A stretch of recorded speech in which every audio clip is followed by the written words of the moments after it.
الحمدللہ وحدہ والصلاۃ والسلام علی من لا نبی بعدہ۔ نبی اکرم صلی اللہ علیہ وسلم کی ختم نبوت کا عقیدہ قرآن کریم، احادیث شریفہ اور اجماع امت کے حوالے سے ایک طے شدہ مسئلہ ہے، ایک طے شدہ حقیقت ہے۔ گزشتہ عرصے میں ہمارے ایک میڈیا اسکالر نے جناب ابن عربی کی ایک عبارت کی روشنی میں ختم نبوت کے اس عقیدے میں کنفیوژن پیدا کرنے کی کوشش کی اور اس عبارت کی روشنی میں غلام قادیانی کے موقف کا دفاع کرنے کی کوشش کی۔ ابن عربی کی اس عبارت کا مکمل پس منظر و پیش منظر گزشتہ نشست میں آپ کے سامنے عرض کر دیا گیا۔ آج ہم آپ کی خدمت میں ابن عربی کی مزید ایسی دو عبارات پیش کرتے ہیں جس میں ختم نبوت کے حوالے سے ان کا موقف واضح ہو کر سامنے آ جاتا ہے، اور ان کے موقف کے ساتھ جب ہم غلام قادیانی کے موقف کا موازنہ کرتے ہیں تو حقیقت کھل کر سامنے آ جاتی ہے کہ ابن عربی کا غلام قادیانی کے موقف کی کسی قسم کی کوئی تائید کی کوئی شکل نہیں بنتی۔ اس کے بعد جناب امام شعرانی، جنہوں نے ابن عربی کی کتابوں پر بہت کام کیا ہے، ان کی ایک تحریر پیش کریں گے اور اس تحریر کی روشنی میں موصوف میڈیا اسکالر کے اس موقف کا تجزیہ آپ کے سامنے پیش کریں گے۔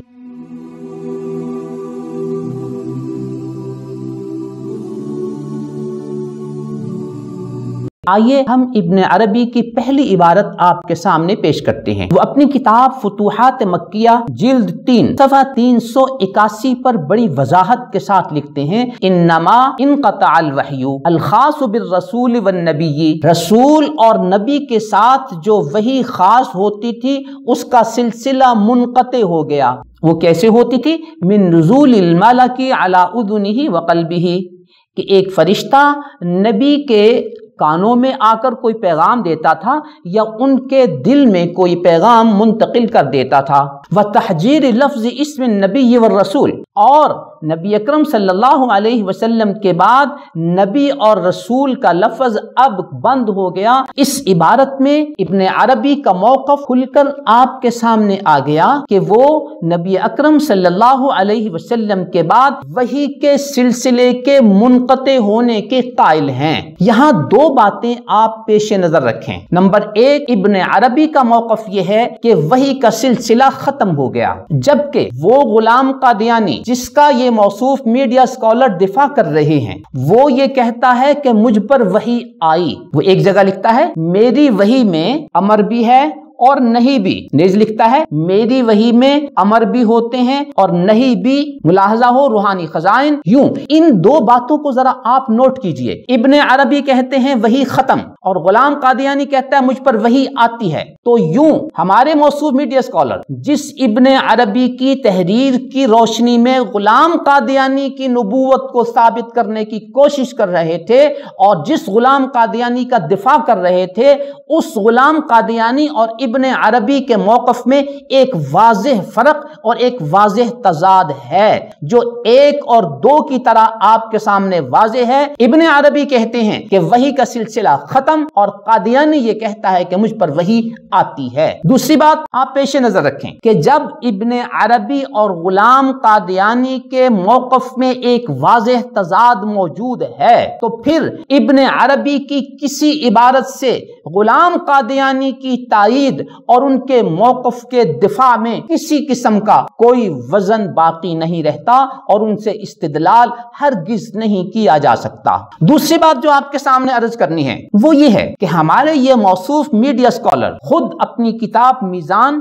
صفحہ 71 پر لکھتے ہیں، نبی اکرم صلی اللہ علیہ وسلم کے حوالے سے ان کی تحریر ہے، آپ کے رخصت ہو جانے کے بعد وحی و الہام کا دروازہ ہمیشہ کے لیے بند ہو گیا۔ نیز ملاحظہ ہو ان کی کتاب مقامات طبع پنجاب۔ یوں جب موصوف میڈیا اسکالر وحی کے سلسلے کے انقطاع کے قائل ہیں تو اس کے باوجود وہ انڈور اپنا جو موقف پیش کر رہے ہیں اس میں ایسے شخص کا دفاع کر رہے ہیں، ایسے شخص کی تائید کر رہے ہیں، غلام قادیانی کی، جو اپنے اوپر وحی کے نزول کا دعوے دار ہے۔ یعنی آپ کے ہاں ایک شخص نے نبوت کا بیچارے نے دعویٰ کر دیا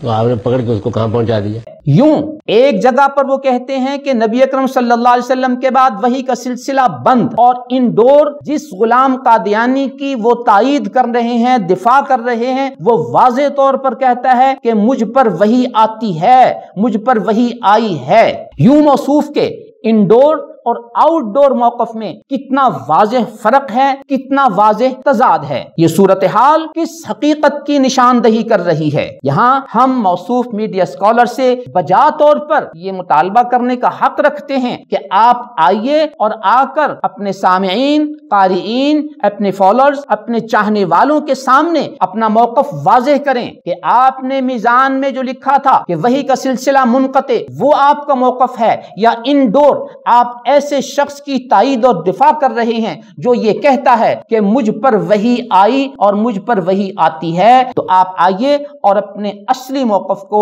ہم سب کے سامنے واضح کریں تاکہ ہمیں پتہ چلے کہ آپ کا حقیقی موقف کیا ہے۔ محترم سامعین، جناب ابن عربی کی ایک اور عبارت آپ کے سامنے پیش کرتے ہیں۔ وہ اپنی کتاب فتوحات مکیہ جلد 5 صفحہ 353 پر لکھتے ہیں، وَعْلَمْ، جانیے، أَنَّ لَنَا مِنَ اللَّهِ الْإِلْهَامِ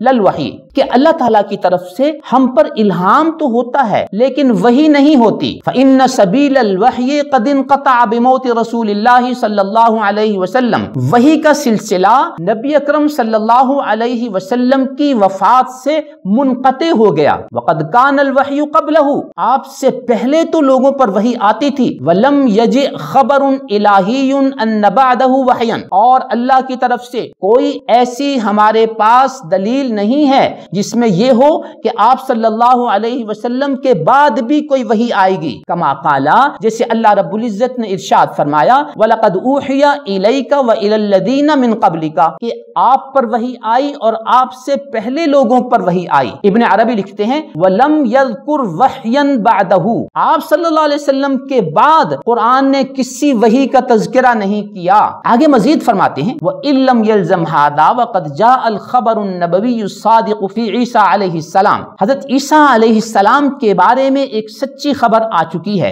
وقد کان ممن اوحی الیہ قبل رسول اللہ صلی اللہ علیہ وسلم، جن پر نبی اکرم صلی اللہ علیہ وسلم سے پہلے تو وحی آتی تھی، لیکن اب جب وہ قیامت سے پہلے آئیں گے، لا یؤمنا الا منا، تو وہ ہماری جو رہنمائی کریں گے وہ ہمیں میں سے ہو کر کریں گے، اے بسنتنا، یعنی ہمارا ہی جو طریقہ نبی اکرم صلی اللہ علیہ وسلم کے تسلسل سے توسط سے چلا آ رہا ہے، اسی کی روشنی میں وہ امت کی رہنمائی فرمائیں گے۔ یوں محترم سامعین، ابن عربی کی اس عبارت سے یہ بات واضح ہو کر آپ کے سامنے آ گئی کہ وہ اس بات کے قائل ہیں کہ الہام تو لوگوں کو ہوتا ہے لیکن وحی نہیں ہوتی، اور یہ وحی کا سلسلہ نبی اکرم صلی اللہ علیہ وسلم سے پہلے اور نبی اکرم صلی اللہ علیہ وسلم تک تو جاری تھا، لیکن آپ کے بعد یہ سلسلہ ختم ہو گیا۔ قرآن میں کوئی اشارہ نہیں ہے کہ آپ کے بعد بھی کسی شخص پر کوئی وحی آئے گی۔ جناب ابن عربی کی اس عبارت کی روشنی میں ہم یہاں پر 3 سوال کرتے ہیں۔ نمبر 1، ابن عربی اپنی اس عبارت میں یہ بات واضح کرتے ہیں کہ وہ الہام کے قائل ہیں، جبکہ ہمارے یہ موصوف میڈیا اسکالر الہام کے قائل نہیں ہیں،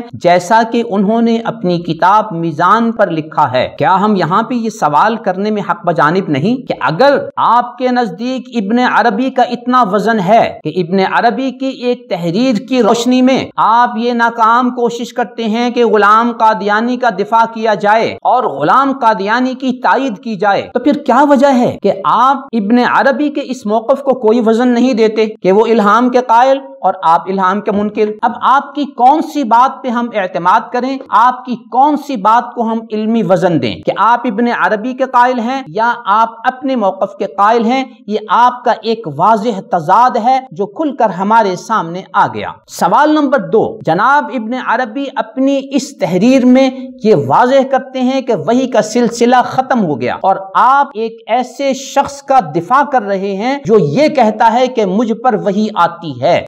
انہی میں پھر ایک بہت جلیل القدر ہستی شیخ اکبر ان کو کہتے ہیں، یہ حضرات ابن عربی کی ہے، ان کو سب سے بڑا عالم، سب سے بڑا صوفی سمجھا جاتا ہے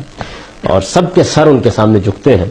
تو جس ابن عربی کو آپ اتنا وزن دے رہے تھے، آپ جس ابن عربی کو اتنے القابات سے نواز رہے تھے، وہ ابن عربی وحی کے سلسلے کے منقطع ہونے کا قائل، اور آپ جس کا دفاع کر رہے ہیں وہ اپنے اوپر وحی کے آنے کا قائل۔ اب صورتحال واضح ہے کہ ابن عربی کے موقف کا آپ کے ہاں کتنا وزن ہے اور کتنا نہیں، اور کیا ابن عربی کے موقف کی روشنی میں غلام قادیانی کی کسی حد تک بھی تائید ہوتی ہے؟ ہرگز نہیں۔ یہاں یہ بات مزید ہم آپ سے پوچھتے ہیں کہ آپ نے اپنی کتاب میزان پر وحی کے حوالے سے وحی کے انقطاع کا دعویٰ کیا، لیکن جب آپ اپنے اس کلپ میں ایک ایسے شخص کا دفاع کر رہے ہیں جو کہتا ہے مجھ پر وحی آتی ہے، تو کیا یہ آپ کے موقف میں ایک واضح تضاد نہیں ہے کہ آپ نے میزان پر وحی کے سلسلے کے انقطاع کا دعویٰ کیا اور آپ نے انڈور اپنے اس کلپ میں ایک ایسے شخص کی تائید کرنے کی کوشش کی جو اپنے اوپر وحی کے نزول کا دعوے دار ہے؟ سوال نمبر 3، امام ابن عربی اپنی اس تحریر میں یہ واضح کرتے ہیں کہ وہ قیامت سے پہلے حضرت عیسیٰ علیہ السلام کے نزول کے قائل ہیں، جبکہ آپ حضرت عیسیٰ علیہ السلام کے نزول کے منکر ہیں۔ یوں یہ تینوں باتیں آپ کے موقف کے خلاف جاتی ہیں، لہٰذا آپ ابن عربی کی اس عبارت سے استدلال کرنے کا کیا حق رکھتے ہیں، جبکہ ابن عربی کی دوسری عبارات آپ اور غلام قادیانی کے تمام مواقف کے خلاف ہیں؟ وہ الہام کے قائل، آپ الہام کے منکر، وہ وحی کے سلسلے کے انقطاع کے قائل، اور آپ ایک ایسے شخص کا دفاع کر رہے ہیں جو وحی کے سلسلے کو جاری رکھنے کے دعوے دار، حضرت عیسیٰ علیہ السلام کے نزول کے قائل، اور آپ حضرت عیسیٰ علیہ السلام کے نزول کے منکر۔ یوں محترم سامعین، ہمارے اس میڈیا سکولرز کے فالوورز، ان کے سامعین، ان کے قارئین آج اس حقیقت کے واضح ہو جانے کے بعد دو راہے پر کھڑے ہیں کہ وہ ان کی کس بات کو مانیں اور ان کی کس بات کو صحیح سمجھیں، اور ان کے کس موقف کو ان کا صحیح ترجمان سمجھیں، جبکہ ان کی ہر بات میں علمی تضاد آ رہا ہے، اور وہ علمی تضاد ہم نے آپ کے سامنے دلیل و برہان اور حوالے کے ساتھ واضح کر دیا۔ محترم سامعین، امام عبد الوہاب شعرانی رحمت اللہ علیہ، جن کا انتقال سن 973 ہجری میں ہوا، انہوں نے جناب ابن عربی کی تحریرات، ان کی تصنیفات پر بہت علمی کام کیے ہیں، جن میں سے ایک کتاب القول المبین فی الرد عن الشیخ محی الدین، دوسری کتاب الکبریت الاحمر فی بیان علوم الشیخ الاکبر، تیسری کتاب لواقح الانوار القدسیہ جو فتوحات مکیہ کا اختصار ہے، چوتھی کتاب الیواقیت والجواہر فی بیان عقائد الاکابر۔ ان کی مزید کتابیں بھی ابن عربی کی تصانیف کے حوالے سے مشہور و معروف ہیں۔ یوں امام شعرانی کا ایک بہت بڑا مقام ہے ابن عربی کے علوم کو لوگوں تک پہنچانے کے حوالے سے۔ آئیے، ابن عربی نے جو کچھ لکھا، امام شعرانی نے اس کو سمجھا اور اس کو مزید آگے پھیلانے کی کوشش کی۔ اس سلسلے میں امام شعرانی ابن عربی کے حوالے سے یہ کہتے ہیں کہ قال الشیخ فی الفتوحات، شیخ ابن عربی نے فتوحات میں یہ بات کہی ہے کہ من قال ان اللہ تعالی امرہ بشیء فلیس ذلک بصحیح، جس نے یہ دعویٰ کیا کہ اللہ تعالیٰ نے اس کو کوئی شرعی حکم دیا ہے تو یہ صحیح بات نہیں ہے۔ انما ذلک تلبیس، یہ تلبیس ہے، لأن الامر من قسم الکلام، اس لیے کہ اللہ کا کسی کو شرعی حکم دے دینا یہ انداز گفتگو ہے، یہ کلام کا ایک انداز ہے، وہ صفت ہی، اور یہ اسی کلام کی ایک صفت ہے۔ وذالک باب مسدود دون الناس، اور یہ اللہ کا لوگوں کے ساتھ بات کرنے کا سلسلہ یہ بالکل دروازہ بند ہو چکا ہے۔ فإنه ما بقي في الحضرة الإلهية أمر تکلیفی الا وهو مشروع، اللہ تعالیٰ کی طرف سے جتنے احکامات آنے تھے وہ شریعت میں آ چکے۔ فما بقي للأولیاء وغیرهم الا سماع امرها، اب اولیاء کرام ہوں یا دوسرے حضرات ہوں، ان کو انہی احکامات کی پیروی کرنی ہے اور انہی احکامات کو آگے بڑھانا ہے۔ مزید لکھتے ہیں فقد بان لک، آپ کے لیے بات واضح ہو گئی، ان ابواب الاوامر الالہیۃ والنواہی قد سدت، کہ اللہ تعالیٰ کے احکامات اور اللہ تعالیٰ کے منع کرنے کے جو سلسلے ہیں وہ بند ہو چکے۔ وکل من ادعاها بعد محمد